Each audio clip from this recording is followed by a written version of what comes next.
Buksan po natin sa ating mga Biblia. Unang Pedro po, chapter 5. Unang Pedro, chapter 5.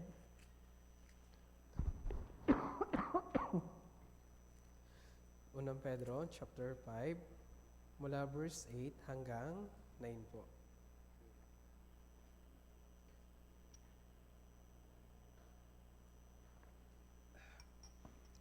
Unang Pedro, chapter 5, mula verse 8 hanggang 9. Kung nakita na, pwede, basahin po natin ito na sabay-sabay, 3 to 1. Magpakatino kayo, magbantay kayo, ang dyablo na inyong kaaway ay tulad ng leong gumagala at umuungal na umahanap ng kanyang malalapa. Siya'y labanan ninyo, maging matatag sa inyong pananampalataya, yamang inyong nalalaman na maagayong hirap na inararanasan ng inyong mga kapatid sa buong sanlibutan. Kaya kagaya ng nabasa po natin, maring iba, pamilyar na po dito, ito po yung patungkol po sa dyablo.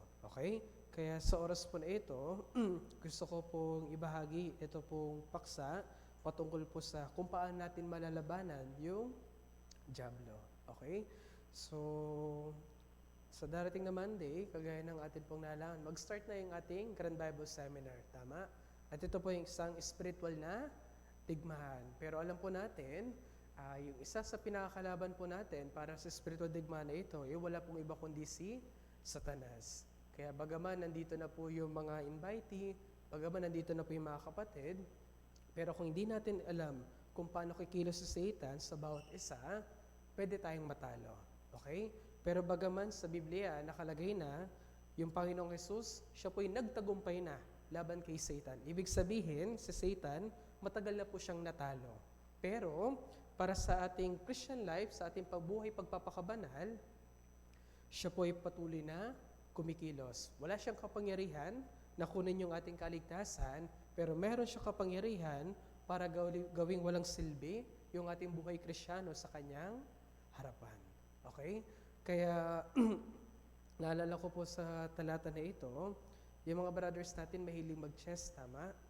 So, sa chess, ano yung pinakamahalagang bagay na dapat nating ikonsidera pag naglalaro tayo? Kung ano yung magiging galaw ng kalaban, tama?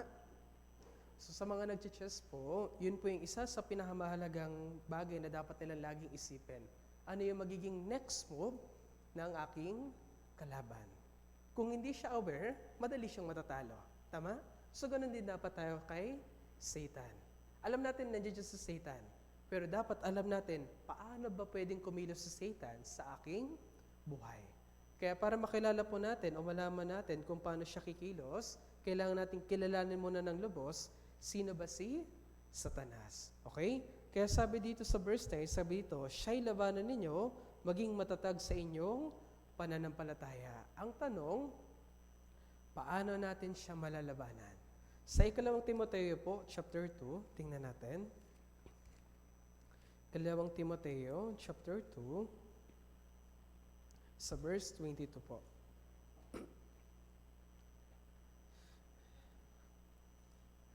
ABR, pa-ready po ng video. After po nito, i-play na po.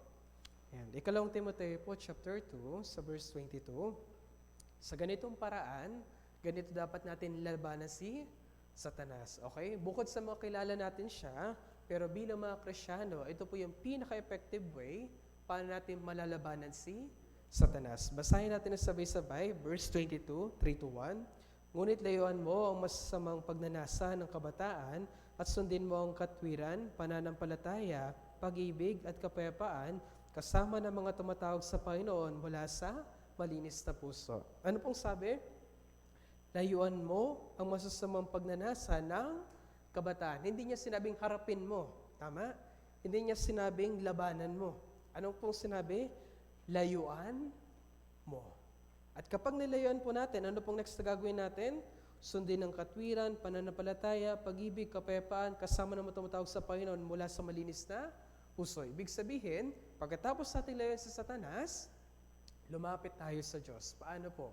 Bible reading, prayer, habang kasama po yung mga brothers and sisters. Sa ganung way, magagawa po nating labanan si Satanas. At naalala ko po, during yung adult retreat, meron pong isang pinanood na video yung pastor. Actually, ito po yung legit na tinuturo na self-defense ng mga pulis dun po sa China. Okay? So, nung una po, kala ko may kakaibang paraan, pero nung natapos ko po yung video, madali lang siya nakakatawa, pero mostly kasi, marami nagpe-failed sa bagay po na yun. ABR, pwede pong pa-play. Maiksi lang po yan, kaya tingnan niyo po. 今天我们就教大家如何应对持刀歹徒。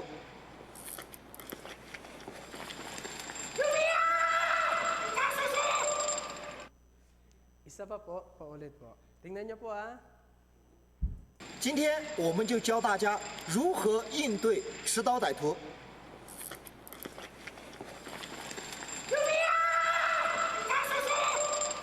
Kita niyo po? Hindi po nanlaban. Tayo kasi mga Pinoy, mga siga tayo eh. Pag may ganyan, lalabasan din ang itak, di ba? So ganyan po tayo mga Pilipino. Pero bilang mga Krisyano, actually nakakatawa po siya, pero makes sense. Tama? So paano ka lalaban sa isang taong may hawak na kutsilyo at marunong sa kutsilyo? Tama? So pinaka-safe, tumakbo po at humingi ng tulong. Sa Christian life po natin, yan po yung pinakamahalaga na dapat po nating palaging alalahanin. Hindi dapat natin laging isipin na, ay, kaya ko to. Ay, kilala ko yung sarili ko. Opo, kilala natin yung sarili natin. Pero wala po tayong garantiya kung mapapagtagumpayin ba natin yung pagpipigil sa atin pong sarili. Pinaka-safe, tumakbo at humingi ng tulong. Ano po ibig sabihin? Lumayo kay Satanas, lumapit sa mga kapatiran, at manalangin po sa Diyos. Sa ganung paraan, atin pong mapagtagumpayan yung pakikipaglaban kay Satanas. Pero ang tanong, kailan natin malalaman na dapat na tayong tumakbo? Sa ganung pagkakataon, unti-unti nating kikilalanin ano ba yung katangian ni Satanan at paano niya tayo tutuksohin o paano niya tayo pipinsalain. Okay? Number 1 na dapat nating malaman patungkol kay Satanas, siya po ay self-centered po na anghel. So, naghahanap po ako ng Tagalog term ng self-centered kasi hindi pwede yung makasarili. So, selfish po yun sa English. Nung na-search ko po yung self-centered, medyo nakakatawa pero papansin. Okay? So, yung other term pa po, buwakaw. So, alam po ito ng mga nagbabasketball. So, swapang, parang ganun po. Gusto palaging sa kanya. Tingnan natin sa Isaiah chapter 14. Ito po yung isa sa katangian ni Satan at ito po yung isa sa magiging way ni Satan paano tayo tutuksohin. Okay? Actually, sa ganitong trait ni Satan, ganito po nahulog si Eva. Okay? Isaiah chapter 14 mula verse 12 hanggang 17.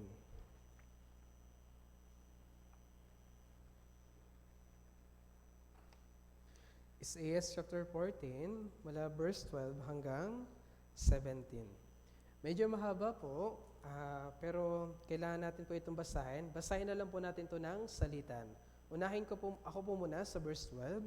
Ano't nahulog ka mula sa langit o tala sa umaga, anak ng umaga? Paanong ikaw ay lumagpak sa lupa, ikaw na siyang nagpabagsak sa mga bansa?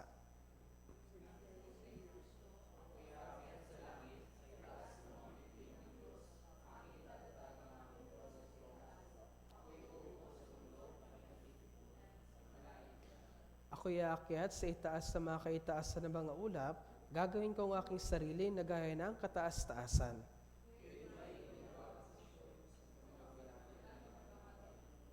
Silang nakakita sa iyo ay magsisititig sa iyo at mag-iisip tungkol sa iyo. Ito ba ang lalaki na nagpayanig ng lupa, na nagpauga ng mga kaharian?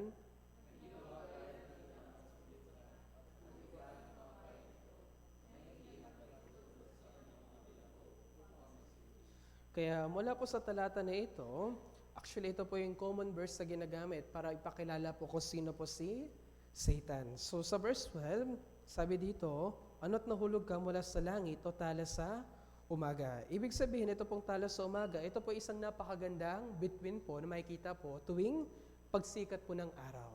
So ibig sabihin, napakaganda pong klase ng anghel ni Satan. Pero, dito natin makikita yung kanyang nature. Sa verse 13, sabi po dito, ako'y akit sa langit, sa itaas na mabituin ng Diyos, aking itatatag ang aking trono sa itaas, ako'y uupo sa bundok na pinagtitipunan sa malayong hilaga. Verse 14, ako'y akit sa itaas sa mga kaitaasan ng mga lupa, gagawin ko ang aking sarili na gaya ng kataas-taasan. 6 na beses. Ano po yung nabanggit niya? Ako, akin. Yun po sa Satan. Siya po ay self-centered po na anghel. Lahat gusto niya sa kanya lamang po. Kaya sa ganitong paraan, sa ganitong approach, ganito niya rin po tinukso si Eva. Tama po? Ano pong sabi niya kay Eva?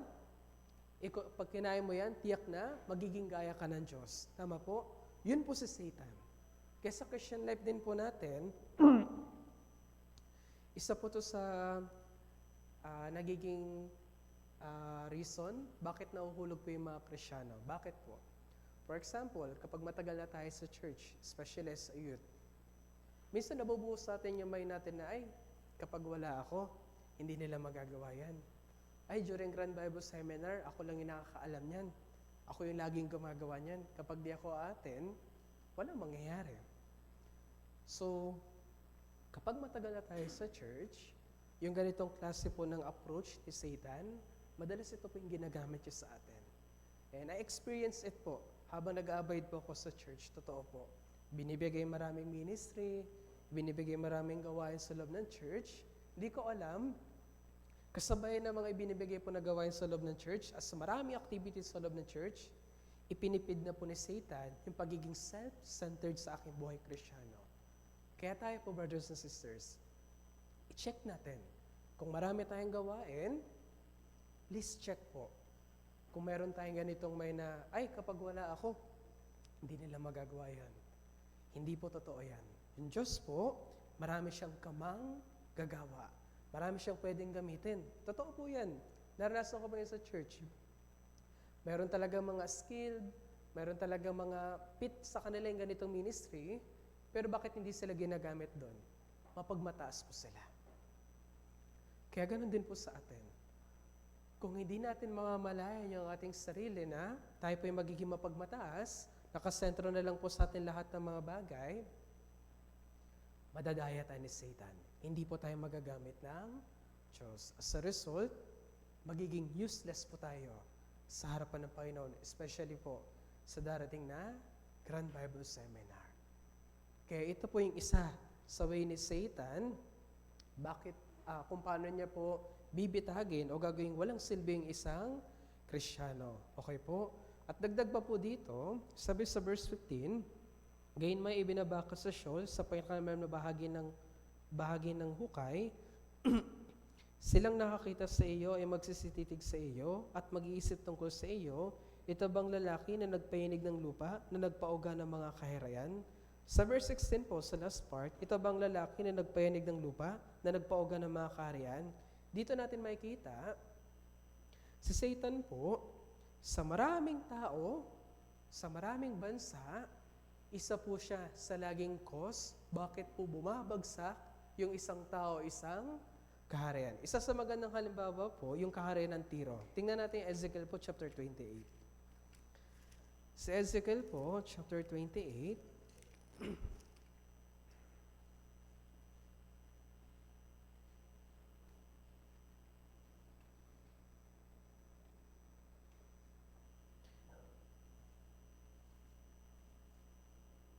verse 13 to 19. Para makita po natin na sa bawat bansa, kapag mayroon pong nagiging masamang bansa na nagiging laban sa Diyos, makikita po natin yung nature ni Satan. Okay po? Kaya malaki po palaging posibilidad kapag yung isang Kristiyano nagiging laban sa Diyos, hindi po namamalay na isang Kristiyano na yon na yung nature ni Satan, yun na po yung napipid sa mind and heart ng isang Kristiyano. As a result, nagiging laban po sila sa Diyos. Okay? Kagaya po ng kaharian ng Tiro. Tingnan po natin mula verse 13 hanggang 19. Basahin din po natin ito ng salitan. Ako po muna verse 13. Ikaw ay nasa Eden, nakalamanan ng Diyos. Bawat mahalagang bato ay iyong kasuotan, ang sardio, topasyo, diamante, berilyo, onyx, jaspe, zapiro, karbungko, at esmeralda, at ang ginto at ang pagkayari ng iyong pandereta at ang iyong mga plauta ay nasa iyo. Sa araw na ikaw ay lalangin, inihanda ang mga ito.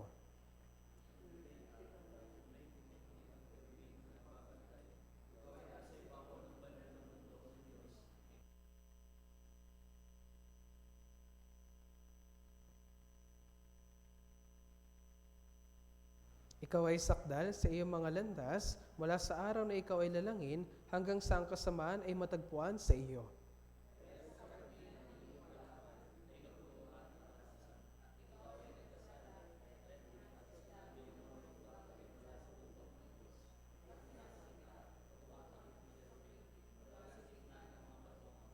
Ang iyong puso ay nagmataas dahil sa iyong kagandahan, iyong pinasama ang iyong karunungan dahil sa iyong kaningningan, inihagis kita sa lupa, aking inilatad ka sa harapan ng mga hari upang pagsawaan ka ng kanilang mga mata.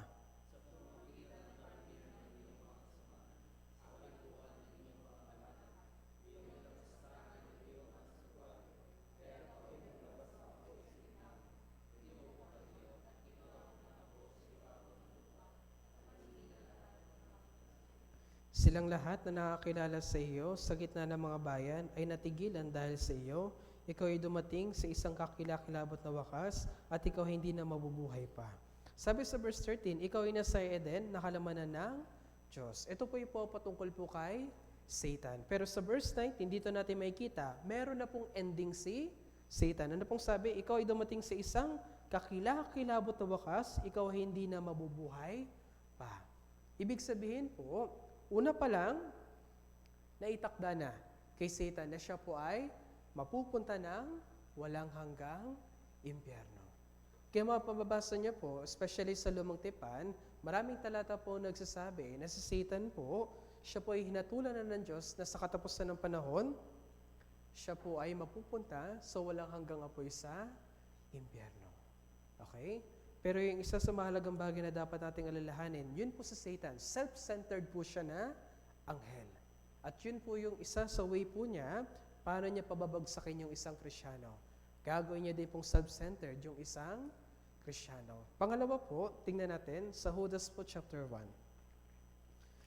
Isa po sa katangian ni Satan, nagagamitin niya po para tayo pabagsakin, Judas chapter 1 sa verse 6. At ito rin pong katangian na ito, napakarami pong Kristiyano ang nagpe-failed. Judas chapter 1 sa verse 6.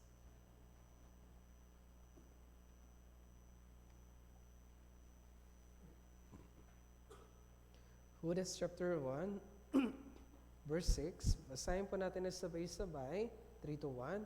At ang mga anghel na hindi nag-iingat ng kanilang sariling katungkulan, kundi iniwan ang kanilang sariling tirahan, ay ginapos niya sa mga tanikalang walang hanggan, sa pinakamalalim na kadiliman, hanggang sa paghuhukom sa dakilang araw. Sabi po, ang mga anghel na hindi nag-ingat ng kanilang sariling katungkulan. Ano po ibig sabihin nito? Mga hindi nagkikip ng kanilang position. Okay? Yun po yung pangalawang katangian ni Satan.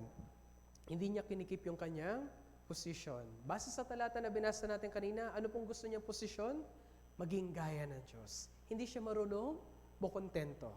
Opo, yun po yung isa sa katangian ni Satan. At bilang resulta po, yung 1/3 po ng mga anghel, sumunod din po kay Satan. As a result po, sa verse 13, ito po yung mangyayari po sa kanila. Verse 13, babasahin ko po, nagangalit na alon sa dagat na pinabubula ang kanilang sariling kahihiyan, mga pagala-galang bituin na silang kinaglalaanan ng pusikit na kadiliman, magpakilanman. So sa kalawakan po, meron po mga pagala-galang bituin. Pero alam po natin, bawat bagay, meron pong order na sinet po yung Diyos. Ngayon po, as a consequence, nitong mga bituin na ito na pagala-gala, ano po mangyayari sa kanila? Sila po ay, pag napuntas din sila, dun sa tinatawag na black hole, hindi na sila makakawala po doon. Walang hanggan na po silang makukulong po doon. So same thing din po sa mga anghel na hindi nag-keep ng kanilang posisyon. Yung mga hindi mag-keep ng kanilang posisyon, sila po ay napunta doon sa walang hanggang apoy na impyerno. Kaya, dito po maisip po natin, sa Christian life po natin, isa po to sa lagi nating mistakes o ikinababagsak kapag hindi na natin kinikip yung position po natin.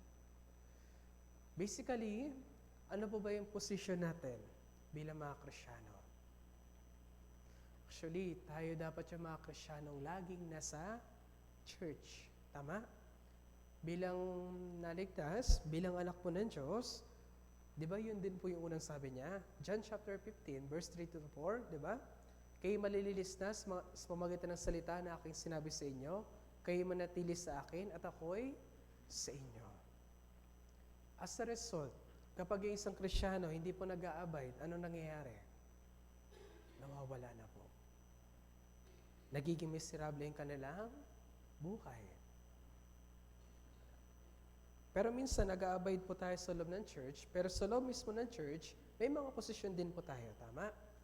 Sa mga ministry po natin, sa mga group po natin. So ano pong nangyayari kapag hindi natin nakikip yung posisyon natin?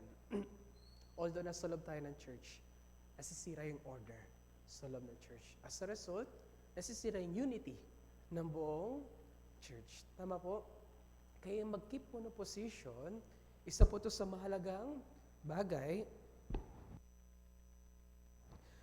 na dapat hindi po natin hayaang sirain ni Satan. Especially this coming Grand Bible Seminar. Minsan lang ulit tayo magkaroon ng Grand Bible Seminar. At this time, lahat ng mga kapatiran kabahagi dito. Tama? Kaya hindi natin pwedeng sabihin na sa darating Grand Bible Seminar, ay, kaya na nila yan. Kahit wala ako, gagalaw po yung church. Totoo naman po. Pero, magiging mahirap para sa ibang kapatid na may iwan yung gawain. Instead na doon tayo tumutulong, mas napapadali yung gawain, mas nagiging productive sa ginagawa, hindi po. Mas nagiging marami yung concern. Kaya sa atin pong buhay Kristiyano, kapag magpapabaya po tayo, sabi sa kawikaan, yung kapatid na nagpapabaya, siya po ay maninira. Literal po. Siya po yung sumisira ng kaayusan sa loob ng church. Siya po yung sumisira ng buong unity po ng church. Kaya sa Grand Bible Seminar, mga kapatid, isa po ito so pinakamahalaga na dapat po natin pakaingatan. Paano natin ito ingatan? Sa pamagitan ng pag-ibig. Tingnan natin sa unang Korinto po, chapter 13. Para makip po yung unity, bukod sa malayuan natin yung temptation ni Satan, isa sa best way para ikip yung ating unity is mapuno po tayo ng pag-ibig. Sabi sa unang Korinto, chapter 13, verse 5, sa ganitong trait ng pag-ibig, dito natin may ingatan yung atin pong unity. Okay? Unang Korinto, chapter 13, sa verse 5. Pwede po, basahin natin na sabay-sabay, 3 to 1. Hindi magaspang ang kilos, hindi nito ipinipilit ang sariling kagustuhan, hindi mayayamotin, hindi nagtatala ng mga pagkakamali. Di ba po? Bilang magkakaiba tayo ng background, pinanggalingan, minsan nagsasalubong yung mga hindi nating nagugusto ang ugali. Tama? Yung iba gusto tahimik, yung iba gusto madaldal, yung iba gusto malinis, yung iba gusto mamaya na lang. So magkakaiba tayo. Tama? As a result, nagkakainisan po tayo. Tama? At bilang resulta, ano nangyari sa unity? Wala na. Tama po? Pero kung may pag-ibig tayo, ano bang sabi yung pag-ibig? Hindi magaspang ang kilos. Ibig sabihin, lagi niya iniisip yung kanyang magiging action kung makakasakit ba ng iba o hindi. Pangalawa po, hindi nito ipinipilit ang sariling kagustuhan, marunong magparaya. Tama? So, halimbawa, kagaya ng laging in-example sa atin, pag magluluto, anong mas magandang ilagay? Toyo o asin? Hindi toyo, para magkulay itim din. Ay hindi, asin, para transparent lang yung kulay. Pero parehas lang na maaalat po nun. Tama, di ba? So kahit alin doon ilagay, walang problema unless kung sinigang yung niluto, wag toyo. Tama? So sa ganung way, kahit sa maliit na bagay, pero dahil pinipilit natin yung sarili natin kagustuhan, ayaw natin magparaya, ano nangyayari? Nasisira po yung unity. Pangalawa po, hindi mayayamotin. Yung patience po dapat mahaba. Especially this Grand Bible Seminar, maraming invitees mga kulit. Minsan sasabay pa si kapatid. Nangungulit din. Tama? Imbes na yung invitees na yung sakit sa ulo, pati yung kapatid, nakikisama sa sakit sa ulo. Tama? Hindi dapat tayo maging mayamotin. Mahaba dapat yung ating pasensya. At yung last po, yung pinakamahalaga, hindi nagtatala ng mga pagkakamali. Lahat tayo nagkakamali, lahat tayo hindi perpekto. Especially this Grand Bible Seminar, maraming kapatid ang magkakamali. Kahit ako, kahit si Pastor, pwede kami magkamali. Pero pag nagkamali si Pastor sa harap, kaya niya sabihin, Pastor, mali po. Hindi, di ba? Pinapabayaan lang natin. As long as nagiging smooth yung pakikinig ng mga invitee, walang nagiging hindrance sa focus po nila, okay lang, tama? So, ganun din po sa gawain. Kung mayroon tayong pag-ibig, magagawa po natin ang mga bagay na ito. Kaya bukod sa mapagtagumpayan po natin o matakbuhan po natin sa Satan, para makip yung atin pong pagkakaisa, kinakailangan po natin ng pag-ibig. Especially, this Grand Bible Seminar, naisip ko po, ilang buwan bago tayo ulit nagkaroon ng Bible Seminar, ng Grand Bible Seminar, naisip ko, siguro ito po yung time para i-apply natin yung mga natutunan natin sa bawat posisyon na meron tayo. Ano pong ibig ko po sabihin? Bawat isa sa atin may kanya-kanya cell group, tama? Bawat cell group may kanya-kanya kayong karanasan, tama? This is the time na may apply nyo po kung ano yung inyong natutunan. Patience, pag-unawa, mahabang pasensya. Ito po yung pinakamagandang pagkakataon para hindi kayo mag-regret, para i-apply natin yung ating natutunan. Kasi for sure, na mga nakarang cell group BS, may mga regret tayo. May mga pagkakamali tayo, may mga natisod tayo, may mga hindi tayo nagawa. So this Grand Bible Seminar, ito po yung pinakamagandang pagkakataon para magawa natin yung dapat natin gawin at hindi na gawin yung mga bagay na hindi dapat gawin. Kaya let's take this chance as a chance para po sa atin na gumawa ng naayon po sa harapan po ng Diyos. Okay po? Kaya yun po yung pangalawang katangian ni Satan. Pangatlo po, tingnan natin sa Juan po, Kapitulo 8, versikulo 44.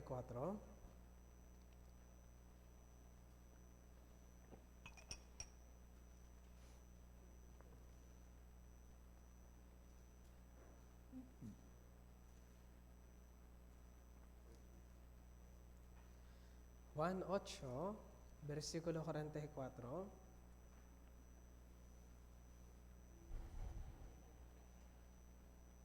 Yung pangatlong katangian po ni Satan, siya po ay sinungaling. Okay? Basahin po natin na sabay-sabay. Verse 44 po, 3-1. Kayo mula sa inyong amang Diablo, at ang nais ninyong gawin ay ang kagustuhan ng inyong ama. Siya ay isang mamatay tao, buhat pa sa simula, at hindi na ninindigan sa katotohanan, sapagkat walang katotohanan sa kanya. Kapag siya ay nagsasalita ng kasinungalingan, siya ay nagsasalita na ayon sa kanyang sariling likas, sapagkat siya ay isang sinungaling at ama ng kasinungalingan. Hindi lang po siya sinungaling, ano pong sabi? Ama ng kasinungalingan. Ibig sabihin, siya po yung taong pinakamagaling mag-sinungaling. As a result, yung pagiging sinungaling po niya, ito po yung ginagamit niya po para dayain po yung maraming Kristiyano. Isa na po doon, sabi po dito, sa bandang gitna, sabi po, siya ay isang mamamatay tao, buhat pa sa simula. Ano po ito? Ito po yung time ni Cain at Abel. Ano po nangyari? Si Cain po, natukso po siya. As a result, si Abel po ay kanyang pinatay. Ano pa po? Sabi po dito, kayo mula sa inyong amang Diablo. Kanino po ito sinasabi ng Panginoong Jesus? Sa mga Hudyo. Tama po? Yung mga Hudyo po, bagaman sila po ay religyoso, pero wala po sa buhay po nila yung mamuhay po na sumusunod po sa Diyos. Tama po? Kaya, ito pong klase ng ganitong katangian po ni Satan, actually, before, tayo din po ay mga anak po ni Satanas. Tama? Maraming talata po sa Biblia nagsabi, tayo din po, dati pong anak po ni Satanas. As a result, ano po yung buhay natin? Magaling rin mag-sinungaling. Kaya 'di ba kahit nung bata tayo, hindi tayo tinuturuan magsinungaling, napakagaling natin magsinungaling.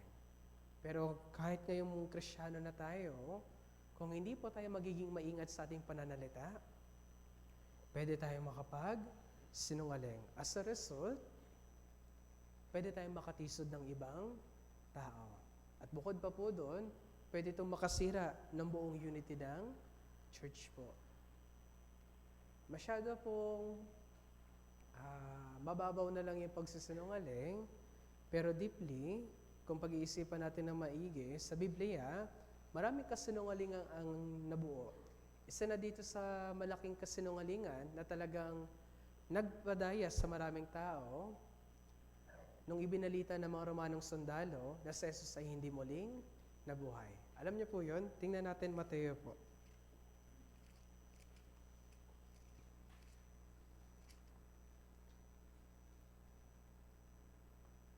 Mateo chapter 28.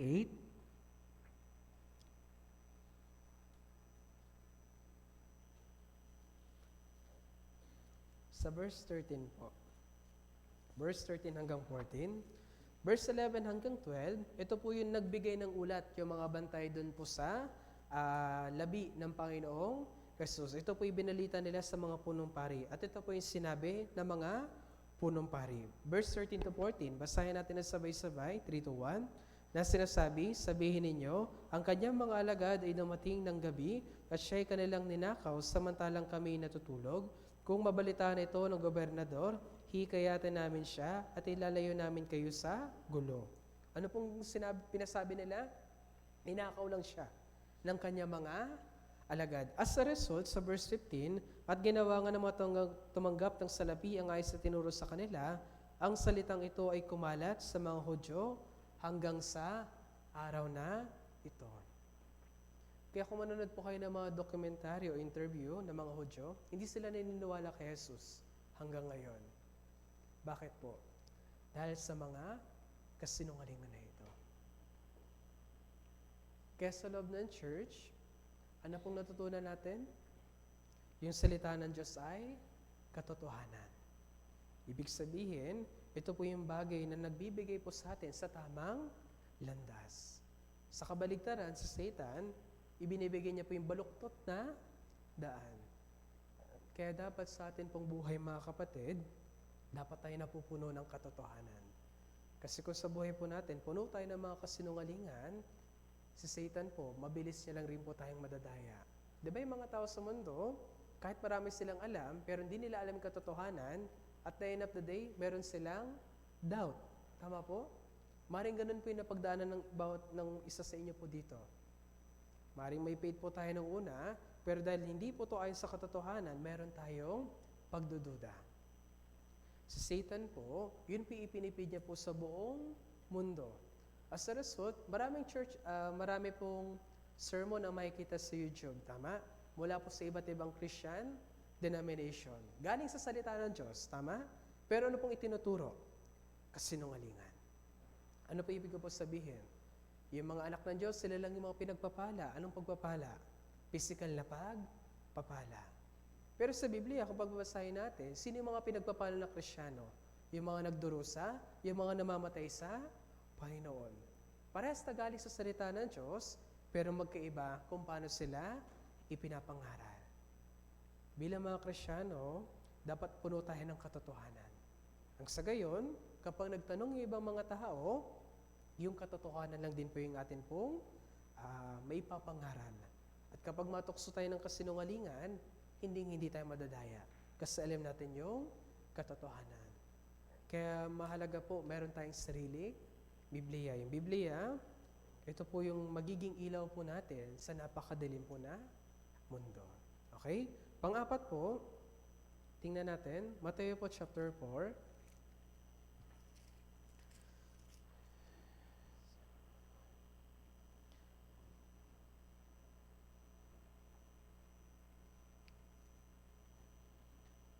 Mateo chapter 4, verse 3.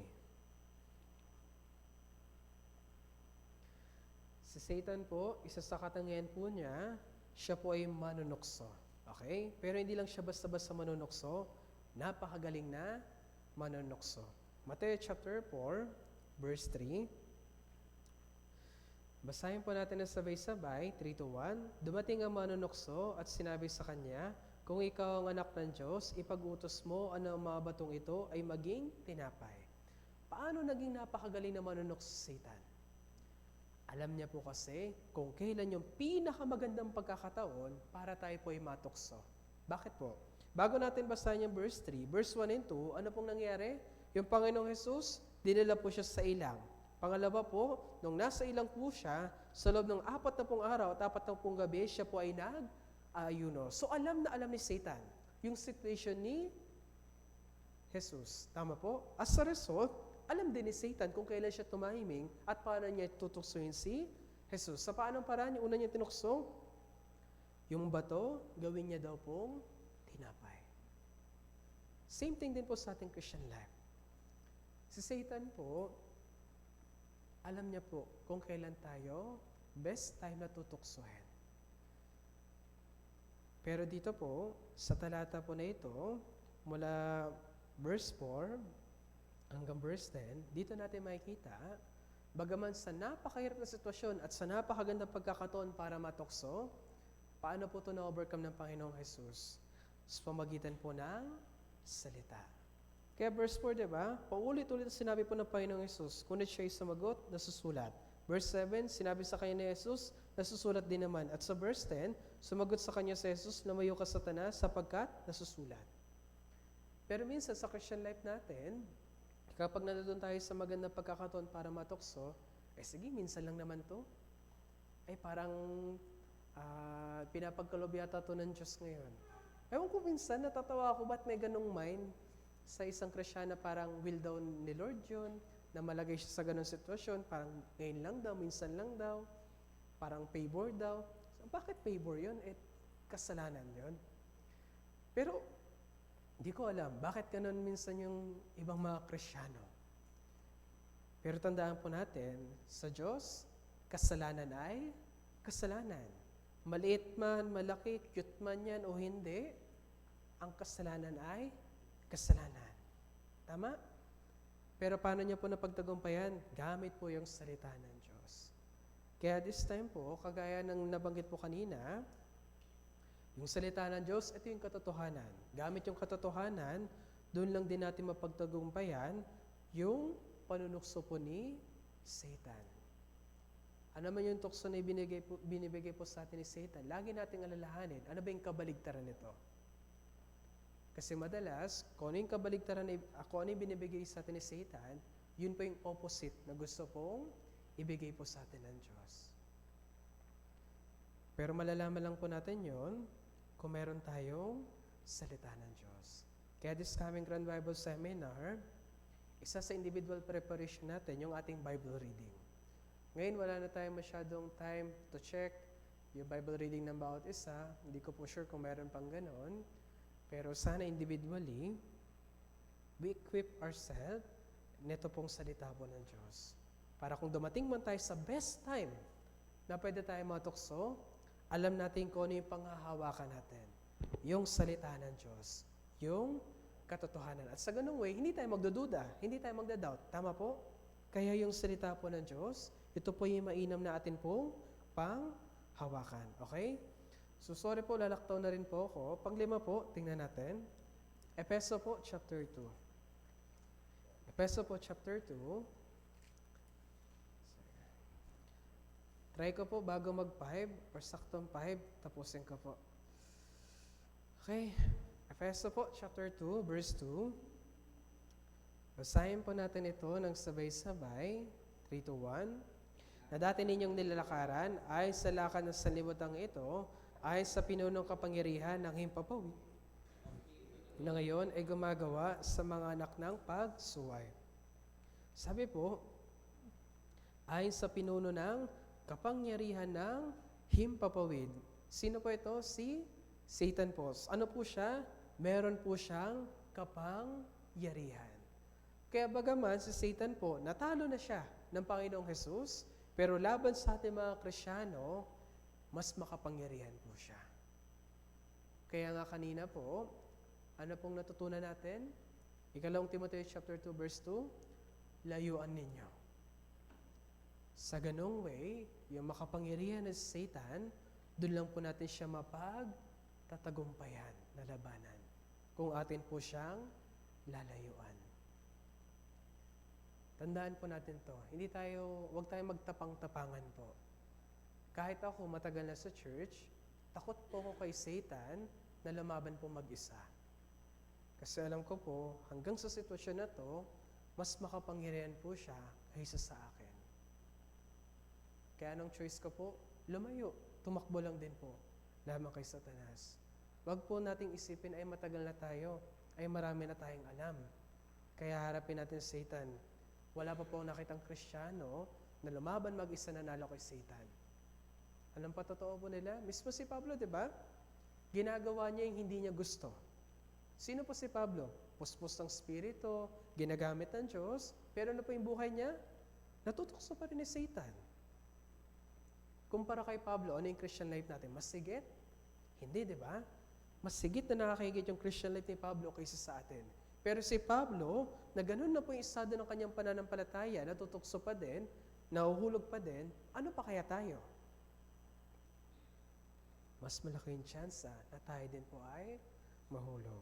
As a result, yung ganito pong katangian po ni Satan, ito po yung nagdulot na yung buong mundo maging napakasama.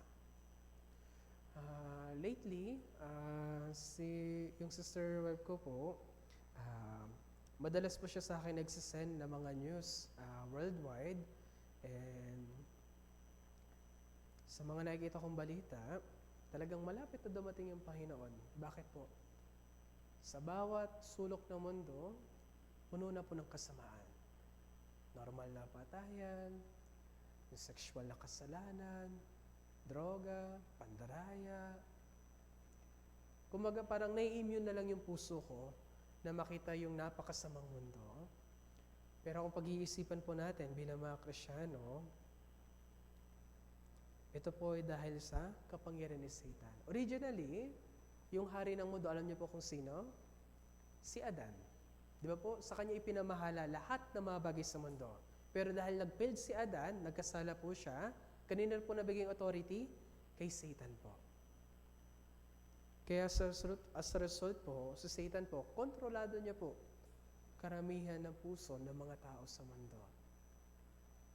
Kaya dahil sa ganito pong dahil sa ganito pong kakayahan ni Satan, ito pong mundo na kinabibilangan po natin, sobrang sama na rin.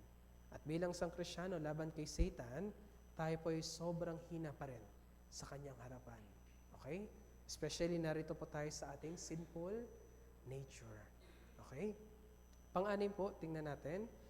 Ikalawang Korinto po, chapter 4.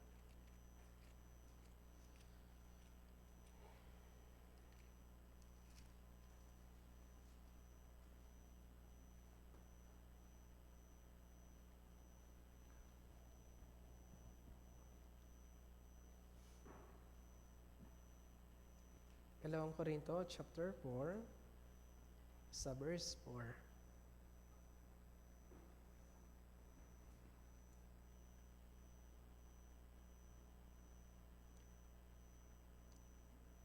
Kung nakita na po, pwede niyo po ba itong basahin ng sabay-sabay, 3 to 1?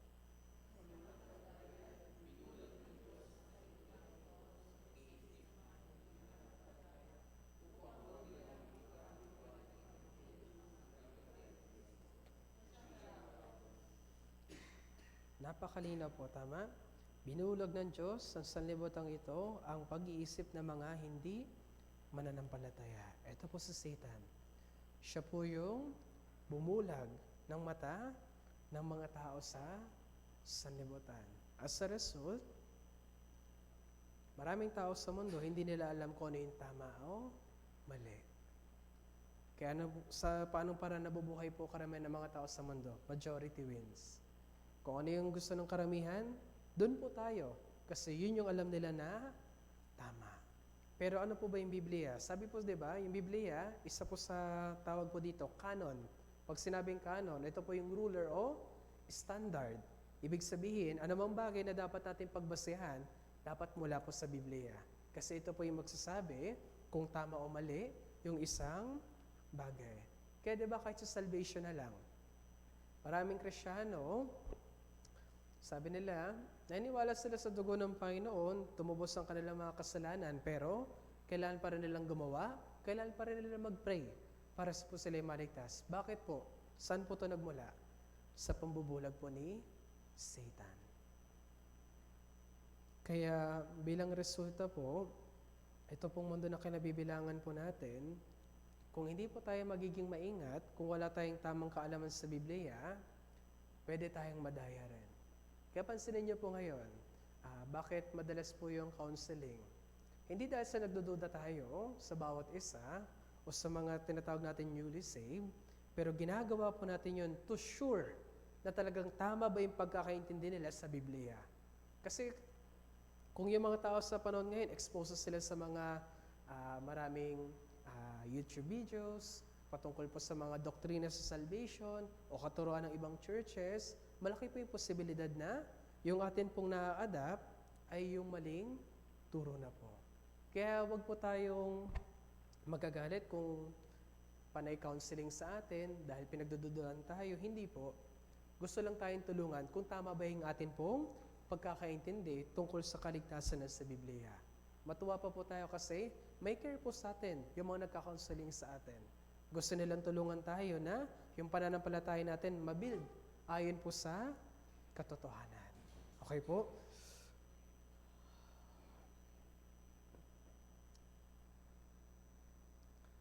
Sige. Dalawa na lang po, dalawa na lang. Sige po, dalawa na lang. Number 7 po, Lucas chapter 9. Tingnan natin. Lucas chapter 9.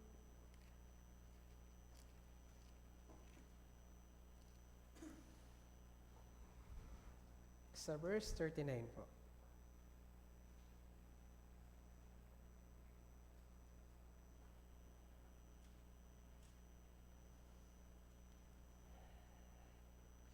Lucas chapter 9, verse 39.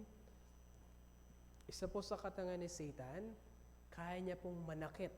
Opo, literal, physically. Kaya niya pong manakit physically. Lucas chapter 9, verse 39. Basahin natin na sabay-sabay. 3 to 1.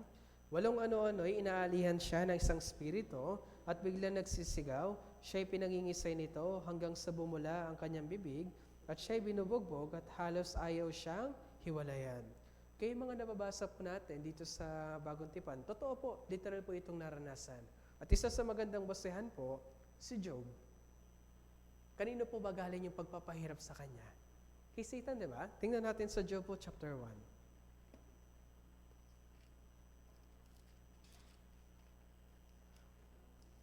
Job po, chapter 1, verse 7.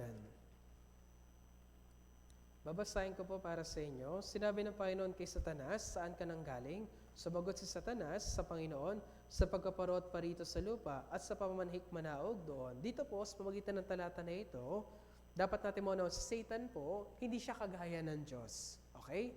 Ano pong ibig ko pong sabihin? Yung Diyos po, alam niya po lahat ng mga bagay. Tama? Pero si Satan po, ano pong sabi niya dito? Saan ka nang galing? Ibig sabihin si Satan, hindi po siya kagaya ng Diyos na kaya niya pong kung nasaan po tayo, nandun din po siya. Hindi po. Dito po, maunawaan po natin, si Satan po, masipag po siya. Ano pong sabi? Sagot ni Satanas, sa pagkaparot pa rito sa lupa, sa pamanhik manaog doon. Kaya dito po, makikita natin, si Satan, bagaman tuso po siya, kaaway po natin siya, pero may mga bagay na tayo na dapat pwedeng matutunan po sa kanya. Ano po yun? Yung pagiging masipag. Kaya dito po, sa buhay Kristiyano po natin, sabi sa Biblia, yung kaluluwa ng tamad, kapag nagnasa ay walang aanihin. Sa Bible Seminar, diba, lagi itinuturo po sa atin.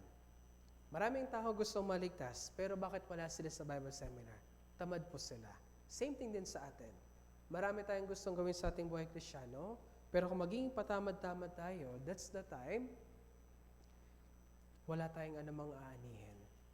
Kaya sa Biblia po, sa ganitong karakteristik po ni Satan, may isip po natin, si Satan po, hindi siya gumagamit ng mga Kristiyanong tamad. Kasi mismo po siya, yung success po niya para manukso, ano po yun? Yung pagiging masipag po niya. As a result, diba? Buong mundo, nadadaya niya po. Bakit? Masipag po kasi siya. Pero kung yung mga Kristiyano, mayada po natin to, pwede nating malabanan si Satan na tulungan yung mga taong nadadaya na malaman yung katotohanan. Kaya dito po nagmamatter kung gaano po tayo kasipag sa pagpapangaral po ng salita po ng Diyos. Pero yung point ko po dito, sa chapter 2, wait lang. Chapter 1, verse 11 hanggang 12. Dito po makikita natin, si Satan po, pwede siyang makasakit ng tao, depende po sa pinapahintulot po ng Diyos sa kanya. Ibig sabihin, si Satan, sa atin pong buhay Kristyano, magagawa niya lang tayong tuksohin sa abot ng ating makaya. Sa ganung way, ganun lang po niya sinaktan si Job. Kung ano lang po yung pinahintulot sa kanya ng Diyos. Kasi, alam po ng Diyos kung ano lang po yung capacity ni Job. Verse 11 hanggang 12, basahin po natin na sabay-sabay, 3-1. Ngunit pagbuhatan mo siya ngayon ng iyong kamay, galawin mo ang lahat ng pag-aari niya at susumpayin kanya ng mukhaan. At sinabi ng Panginoon kay Satanas, ang lahat ng pag-aari niya ay nasa iyong kapangyarihan, subalit huwag mo lamang siyang pagbubuhatan ng iyong kamay, sagay umalis si Satanas sa harapan ng Panginoon. Kaya napakalina po, tama? Ngunit pagbuhatan mo siya ngayon ng iyong kamay, galawin mo ang lahat ng pag-aari niya at susumpayin kanya ng mukhaan.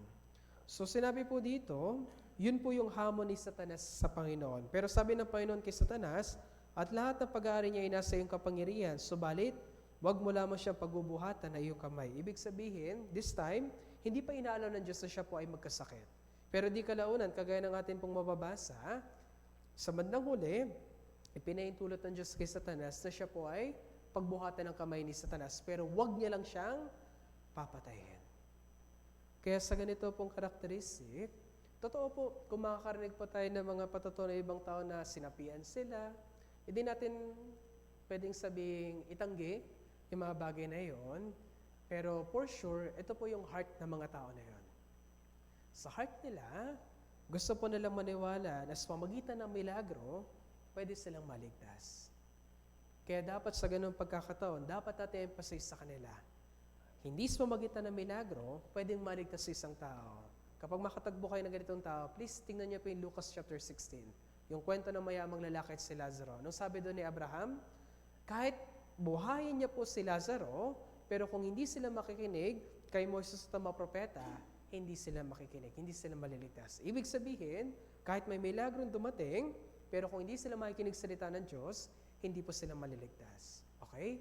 Kaya kung makatagbo po kayo ganitong klase po ng tao, especially during Grand Bible Seminar, alam niyo po kung paano kayo sasagot. Opo, pinapahintulot si Satan, o pinapahintulot na talagang magkaroon ng mga sapi. Pero, hindi sa pamagitan ng milagro o pagpapagaling sa mga iyon, pwede tayong maligtas. Okay? So, tanging sa pamagitan pa rin ng salita ng Diyos, saka tayo maliligtas. Last po, Lucas po, chapter 4.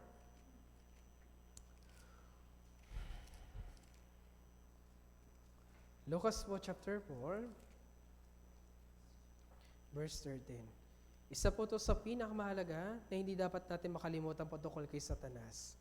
Sa ganitong pagkakataon, ito yung common mistake ng mga Kristiyano. Kala nila na overcome na nila, pero sa sunod na pagkakataon, magulat sila, babagsak sila. Bakit po? Hindi nila naisip na si Satan, babalikan sila ulit. Lucas chapter 4, verse 13. Basahin po natin ang sabay-sabay, 3-1. Nang matapos na ng Diablo ang lahat ng panunukso, lumayo siya sa kanya hanggang sa isa pang pagkakataon. Kaya opo, lalayo po sa atin si Satan kapag lumayo tayo, pero it doesn't mean tapos na yun.